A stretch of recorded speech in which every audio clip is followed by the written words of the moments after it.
James and jewellery association Rajkot president ji ચોક્કસથી જે કારીગર ભાઈઓને ગુજરાતી તથા બંગાળી ભાઈઓને ત્યાં કામ કરતા કારીગરો હોય તેમનું રજીસ્ટ્રેશન કરાવવાનું બાકી હોય તે ચોક્કસથી આપણે નજીકના લાગુ પડતા પોલીસ સ્ટેશનમાં જમા કરાવવું જોઈએ, જેથી કરીને આપણે આપણી રાજકોટની તથા આપણા ભારત દેશની સુરક્ષામાં છે ને એ વધારો કરી શકીએ અને એ સુરક્ષિત થઈ શકીએ.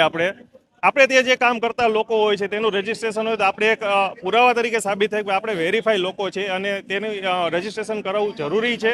આપના માધ્યમથી દરેક ગુજરાતી તથા બંગાળી ભાઈઓને વિનંતી છે કે આપને તે કામ કરતા કારીગરનું રજીસ્ટ્રેશન ચોક્કસથી કરાવી લેશો.